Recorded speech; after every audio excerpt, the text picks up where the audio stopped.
Alors, pour ce qui est de la concentration sciences à l'école Odyssée des jeunes, permet vraiment davantage d'aller plus loin dans la matière, évidemment, mais aussi, surtout, dans le développement de soi, d'en prendre une meilleure méthode de travail, une meilleure méthodologie, et ça permet d'aller plus loin que le cours régulier. Le cours régulier est vraiment prescrit avec des notions que le gouvernement nous demande de passer, le ministère, mais somme toute, en concentration, on peut se dépasser.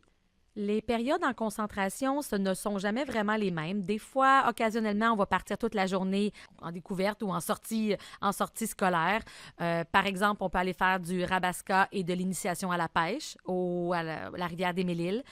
D'autres fois, on peut aller visiter un musée à Ottawa.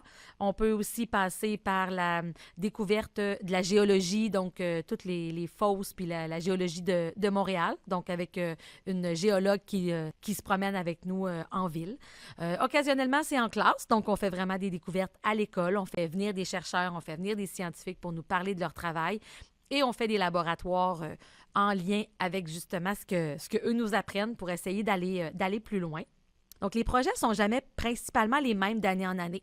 On change, on modifie d'après ce que la nature nous... Comme par exemple, des grandes aventures qu'on a fait lors de l'éclipse solaire qu'il y a eu le 8 avril 2024.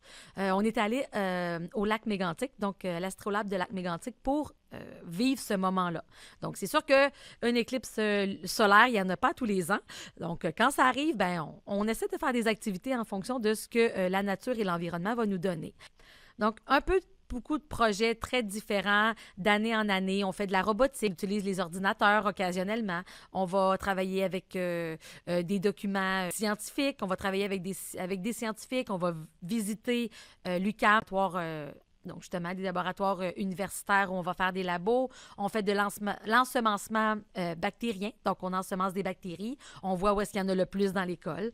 Donc, les projets sont variés, la clientèle varie d'année en année, donc on change nos projets, c'est jamais la même chose. Le but, c'est de se renouveler, d'être toujours nouveau et d'intéresser évidemment aux sciences, mais surtout au développement et à la curiosité.